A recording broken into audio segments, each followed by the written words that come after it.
하나님께서 살리시는 줄로 믿습니다. 옆에 분들과 앞뒤 좌우분들과 한 번 더 인사하도록 하겠습니다. 하나님께서 반드시 살리십니다 라고 인사하겠습니다. 그런데 어떻습니까? 우리가 인생을 살아가는 것이 참 쉽지 않습니다. 그죠?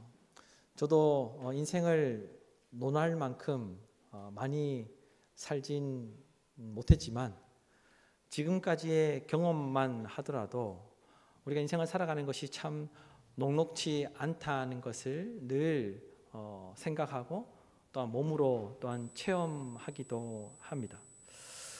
돈이 많든 적든 그리고 권세가 크든 작든 우리가 인생을 살아가는 것이 모든 사람들에게 녹록지 않습니다.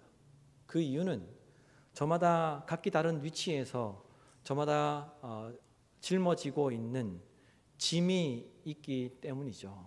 상황과 환경은 다 다르고 위치는 다 다르지만 살아가는 형편은 다 다르지만 우리가 짊어지고 있는 짐의 무게가 있기 때문에 이 땅 가운데 살아가는 모든 인생이 녹록지 않은 인생을 살아가는 것이죠.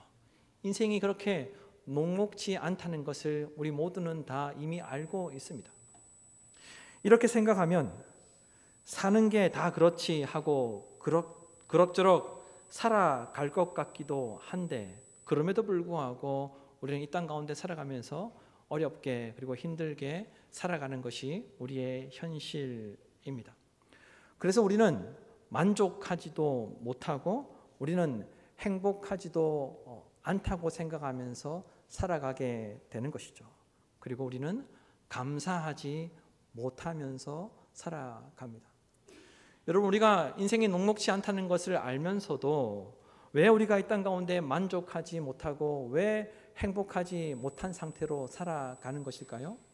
인생이 녹록하지 못하는 것을 이미 알면서도 상황 가운데 하나님께서 주시는 그 은혜에 왜 우리가 진심으로 감사하지 못하는 것일까요?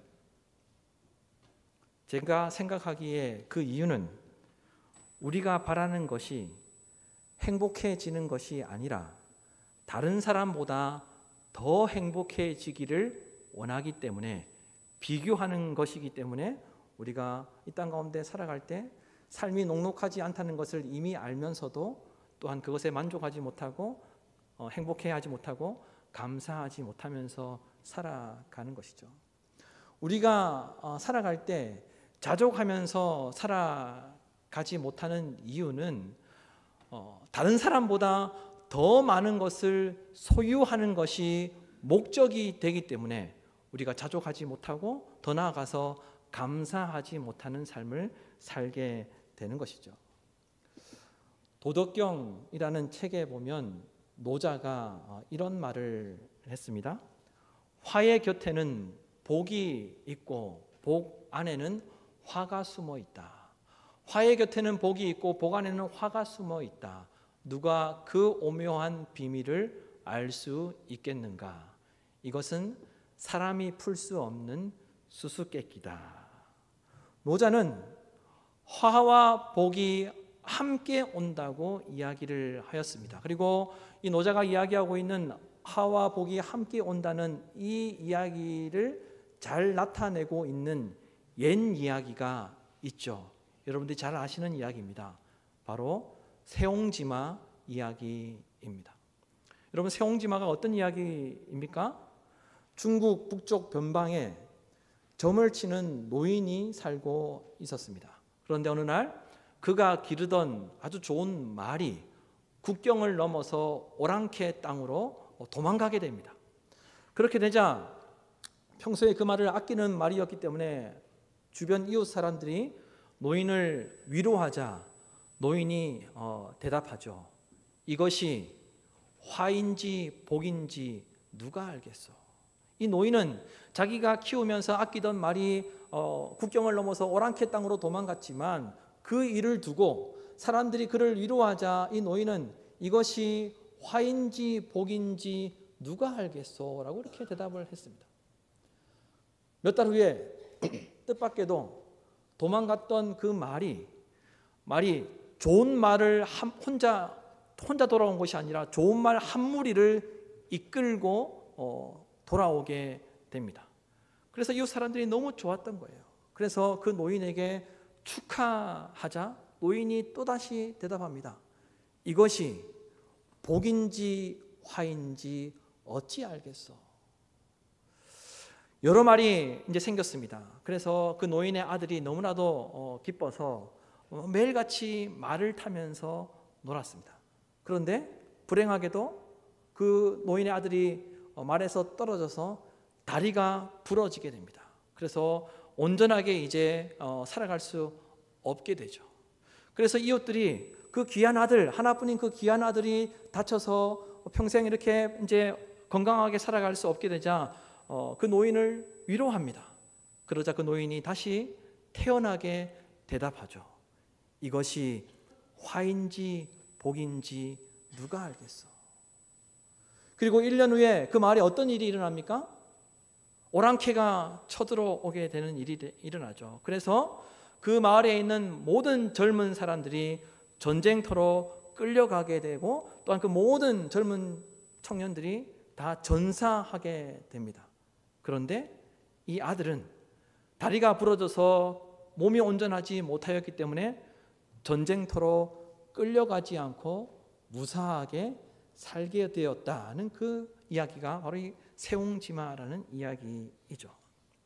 여러분, 이같이 우리 인생 가운데, 우리가 살아가는 인생 가운데 일어나는 일들은 화와 복이 함께 옵니다.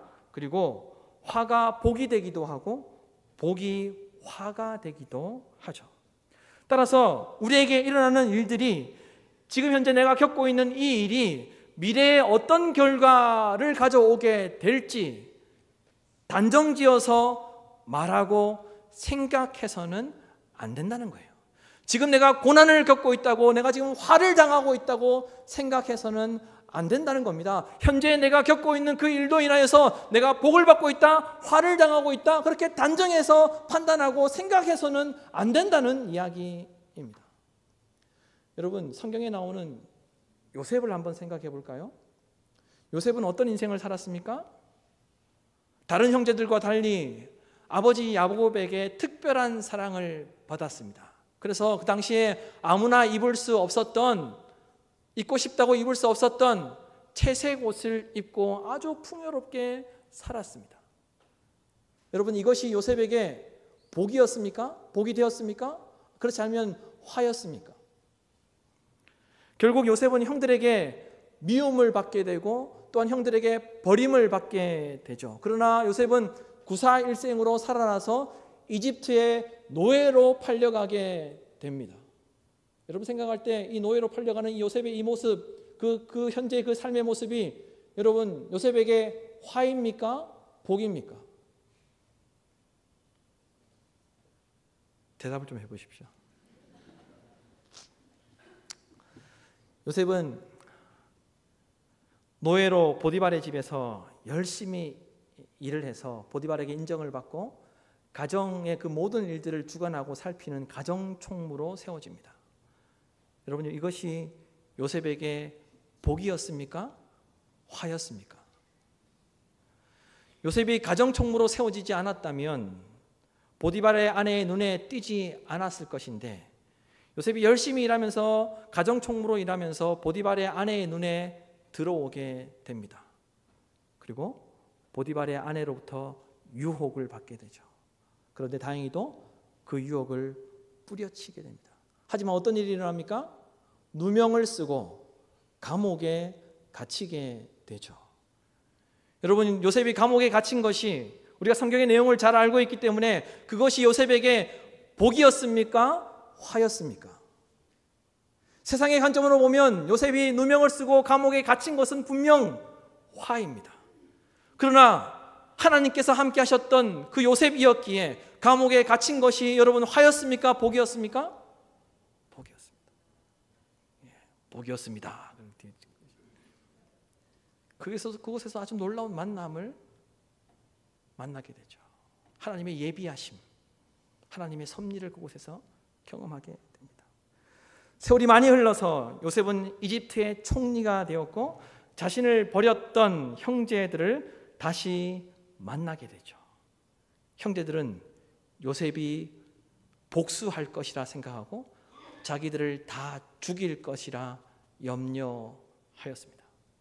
그때 요셉이 형제들에게 무엇이라고 이야기하였습니까? 형님들, 두려워하지 마십시오. 제가 하나님을 대신할 수 없습니다. 그러나 형님들이 저를 해하려 했던 그 모든 일들을 하나님께서 선하게 바꾸셨습니다. 세상 사람들이 볼 때에는 저에게 모든 일들이 화처럼 다가왔지만, 모든 일들이 고난이고 불행한 일이었지만 하나님께서 함께 하심으로 그 모든 일들을 복이 되게 하셨습니다. 선하게 바꾸어 주셨습니다. 그러니 그 일로 인하여서 제가 많은 사람들을 구원하게 되었으니, 그러니 형님들 두려워하지 마십시오 라고 이렇게 이야기한 거죠. 여러분, 요셉은 이집트의 총리가 되어서 자신의 형제들을 구원했을 뿐만 아니라 당시에 수많은 사람들과 수많은 민족들을 살리게 됩니다.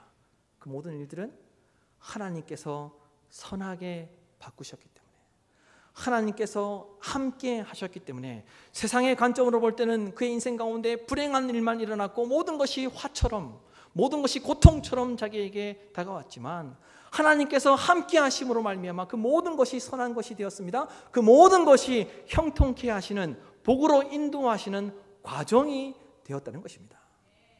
여러분, 그렇다면 여러분, 현재 우리가, 여러분이 누리고 있는 풍요로움, 여러분이 누리고 있는 그런 평화로움은 화일까요?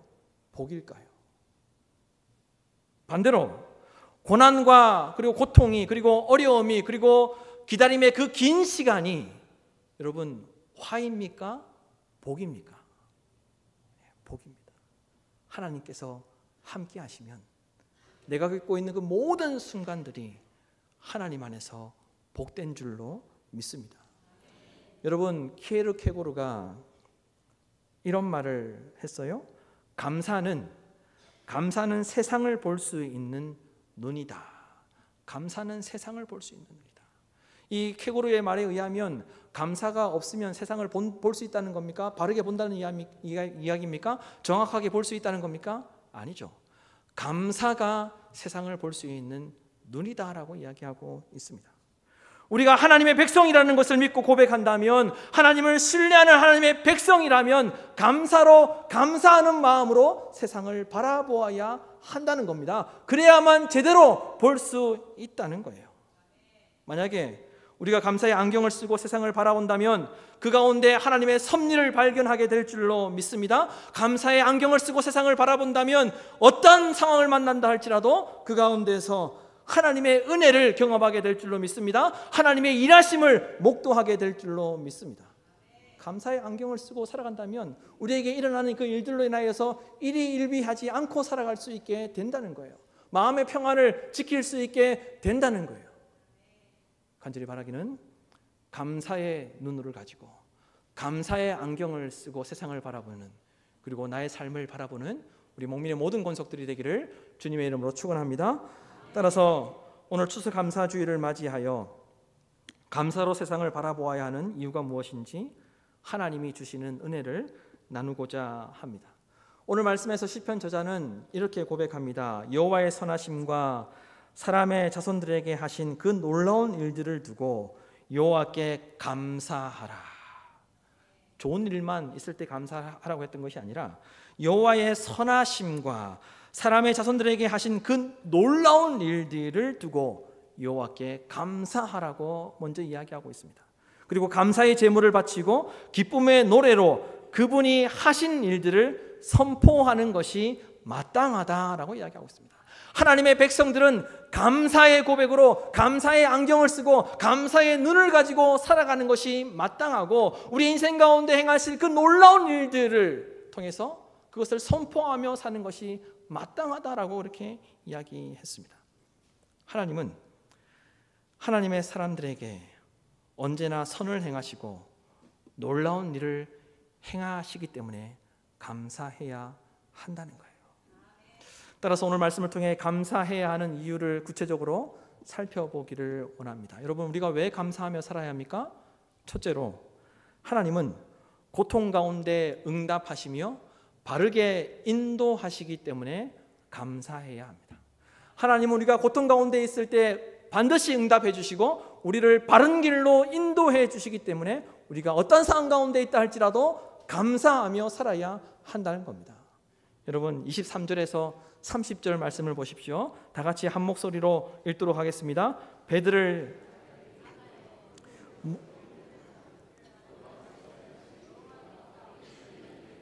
깊은 바다에서 보나니 여호와께서 명령하신즉 광풍이 일어나 바다 물결을 일으키시는도다. 그들이 하늘로 솟구쳤다가 깊은 곳으로 내려가나니 그 위험 때문에 그들의 영혼이 녹는도다. 그들이 이리저리 구르며 취한 자같이 비틀거리니 그들의 모든 지각이 혼돈 속에 빠지는도다. 이에 그들이 그들의 고통 때문에 여호와께 부르짖으매 그가 그들의 고통에서 그들을 인도하여 내시고 광풍을 고요하게 하사 물결도 잔잔하게 하시는도다. 그들의 평온함으로 말미암아 기뻐하는 중에 여호와께서 그들이 바라는 항구로 인도하시는도다. 아멘. 시편 저자는 배를 타는 선원들을 예를 들면서 감사해야 하는 이유에 대해서 설명하고 있습니다. 당시에 배를 타는 선원들은 다른 사람들보다 위험에 더 많이 노출된 사람들이었습니다.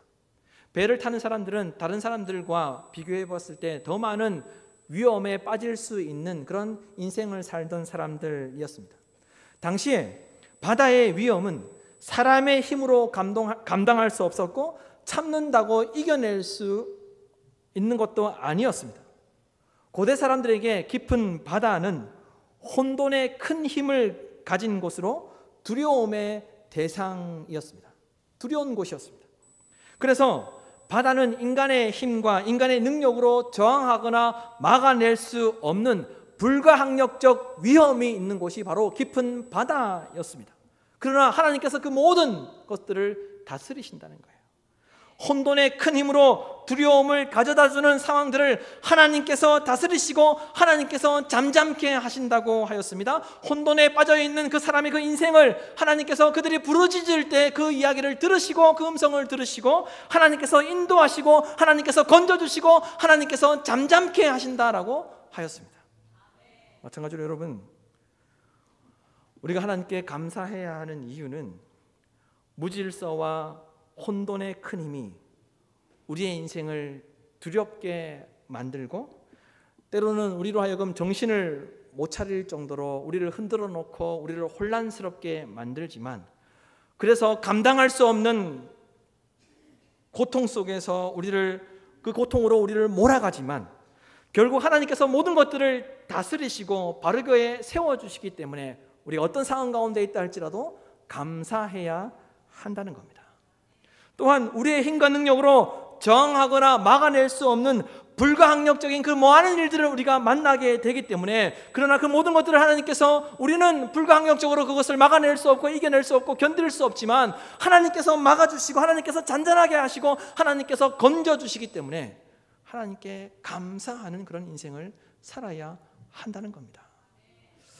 여러분, 우리는 시편 저자가 27절에 고백한 것처럼 우리도 인생을 살아가면서 비슷한 상황들을 많이 만나게 됩니다. 그런데 시편 저자는 무엇이라고 고백하고 있습니까? 세번역 성경으로 보면 이렇게 번역되어 있습니다. 그들이 모두 술 취한 사람처럼 비틀거리며 흔들리니 그들의 지혜가 모두 쓸모없이 된다. 공동번역은 이렇게 번역합니다. 술 취하듯 비실비실 비틀거리니 그들의 모든 재주가 쓸모없이 되었다. 여러분, 우리는 이 땅 가운데 살아가면서 지혜나 재주나 우리의 능력이 우리에게 큰 도움이 된다라고 그렇게 생각하고 때로는 그와 같은 믿음을 가지고 살아갑니다. 그래서 어떻게 합니까? 나 자신을 위해서 열심히 살고 미래를 준비한다고 자격증도 따고 또한 능력을 키우기 위해서도 노력하고 스펙을 쌓기도 하고 자신의 능력을 갖추기 위해서 무엇인가를 열심히 하면서 살아갑니다. 나에게 도움이 될 거라 생각하고, 물론 그렇게 사는 것이 합당합니다. 그러나 우리가 기억해야 할 것은 궁극적으로 스스로를 위해 우리는 아무것도 할 수 없고 모든 것이 쓸모없을 정도로 우리에게 도움이 되지 않는다는 거예요. 배를 타는 선원이 깊은 바다에서 큰 풍랑을 만났을 때 자기들이 가지고 있는 지혜와 능력과 경험으로 그것을 극복할 수 있다라고 생각하지만 아무 쓸모가 없게 된다는 거예요. 지혜가 많으면, 재능이 많으면, 능력이 많으면 사라질 것 같은데 하나님의 백성들은 그렇게 살 수 없다는 것을 이야기하고 있습니다. 지혜와 재능이 쓸모가 없다는 거예요. 우리에게 실제적인 궁극적인 도움이 되지 않는다는 거예요. 우리 인간은 지혜로 사는 것이 아니라는 거예요. 우리 인간은 우리의 능력과 재주로 사라지는 것이 아니라는 것을 시편 저자는 찬양하며 고백하고 있습니다. 여러분, 우리 인생에 도움이 되는 것은 우리의 지혜나 우리의 재능이나 우리의 능력이 아니라 오직 하나님 한 분만이 우리의 도움이 되시는 줄로 믿습니다. 또한 하나님께서 배를 타는 선원들이 바라는 항구로 인도하시는 것처럼 하나님께서 우리가 간절히 소망하며 바라는 대로 하나님께서 선한 길로 인도하여 주실 줄로 믿습니다. 따라서 현재 내가 겪고 있는 그 일들로 인하여서 일희일비하지 말고 항상 감사하며 살아야 한다는 것입니다. 둘째로 우리가 감사해야 하는 이유는 하나님께서 환경을 변화시키시고 되게 하시기 때문에, 하나님께서 되게 하시기 때문에 우리가 어떤 상황 가운데 있다 할지라도 감사해야 한다는 겁니다. 여러분 33절에서 38절 말씀을 보십시오. 다 함께 한 목소리로 읽도록 하겠습니다. 여호와께서는 강이 변하여 광야가 되게 하시며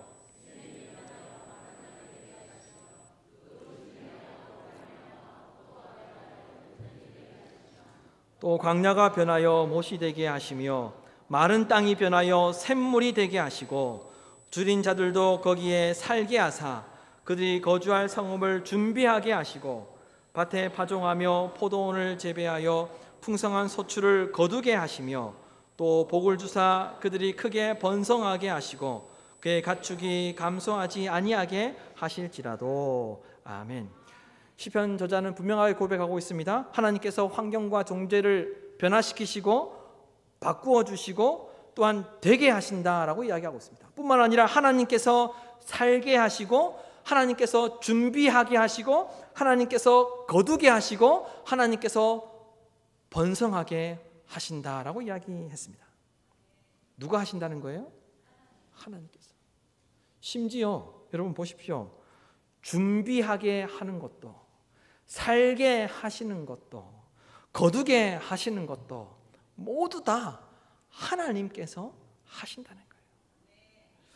하나님께서 하나님의 백성들이 살아가는 환경을 변화시키시고 바꾸어 주시고 되게 하시는 줄로 믿습니다. 하나님께서 살게 하시고 준비하게 하시고 거두게 하시고 번성하게 하시는 줄로 믿습니다.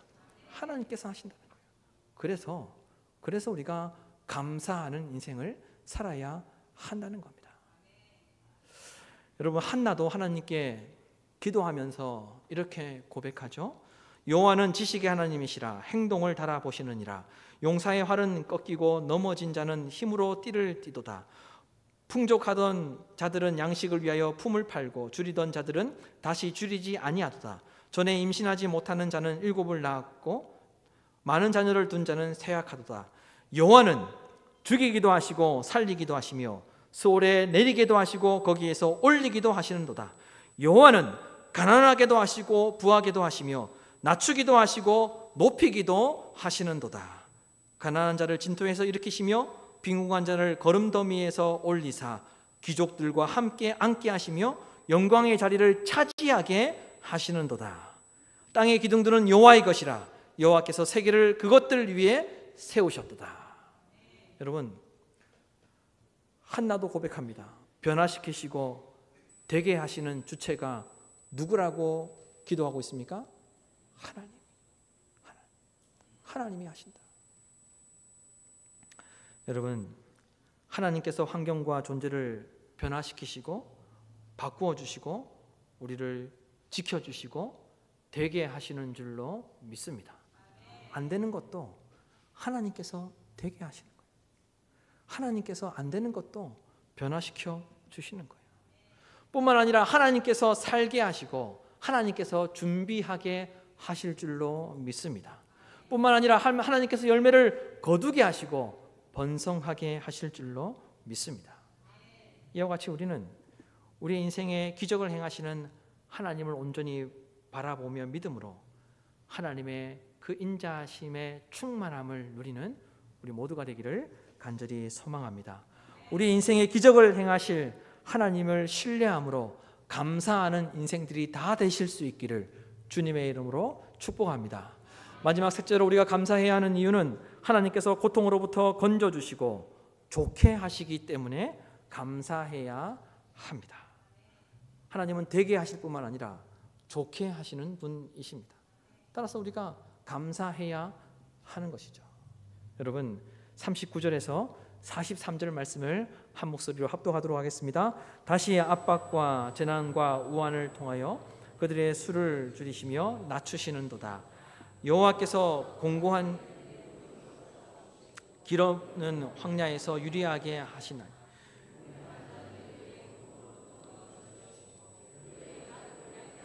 지켜주시나니 정직한 자는 보고 기뻐하며 모든 사악한 자는 자기 입을 봉하리로다. 지혜 있는 자들은 이러한 일들을 지켜보고 여호와의 인자하심을 깨달으리로다. 아멘. 시편 저자는 하나님이 하시는 일, 아니 하나님께서만 하실 수 있는 일이 무엇인지 분명하게 고백하고 있습니다. 특별히 여러분 40절 말씀을 보십시오. 이렇게 기록하고 있습니다. 여호와께서 고관들에게는 능력을 쏟아 부으시고 길 없는 황야에서 유리하게 하신다. 고관들에게는 능력을 쏟아 부으시고 길 없는 황야에서 유리하게 하신다. 여기서 말하는 이 유리하다는 이 말은 우리가 아는 이익이 된다, 이익이 좋게 한다는 그런 의미가 아니라 방황하다, 비틀거리다는 그런 의미를 가지고 있습니다. 하나님께서 고관들에게는 능력을 쏟아 부으시고 길 없는 황야에서 비틀거리게 하신다, 방황하게 하신다.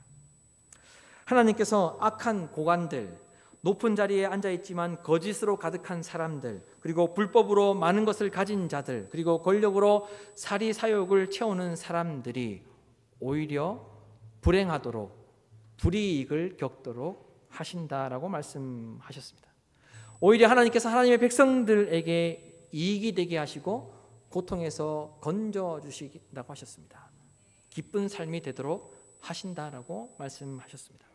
쉽게 말하면 이 땅 가운데 살 때 금수저만 유리한 것도 아니고 흙수저라고 불리한 것도 아니라는 것을 말씀하신 것입니다. 세상에는 불법과 거짓과 속임과 패단이 판치고 있기 때문에 사회 구조적으로 높은 자리에 있는 사람들만, 권력이 있는 부모의 자식들만, 금수저만 어드밴티지가 있는 것처럼 보여지지만, 그래서 이 땅을 살아가는데 유리하게 느껴지고 유리한 것처럼 보여지지만, 그래서 흙수저는 항상 핸디캡만 있고 불리한 것 같지만 그것이 아니라는 것을 하나님께서 시편 저자의 고백을 통해서 우리에게 알려주고 있습니다. 하나님의 백성들은 어떠한 상황 가운데 있다 할지라도 유리하다는 거예요. 하나님의 백성들은, 하나님의 사람들은 어떠한 상황 가운데 있다 하더라도 하나님께서 고통 가운데 건져주실 뿐만 아니라 좋게 만들어 주신다는 거예요. 그래서 여러분, 다윗이 블레셋 사람들에게 붙잡혀 있을 때, 아무것도 할 수 없는 상황 가운데 있을 때 이렇게 고백하지 않습니까? 시편 56편 9절에 하나님이 내 편이심을 내가 아나이다. 그에게 좋은 일이 있을 때 이렇게 고백했던 게 아닙니다.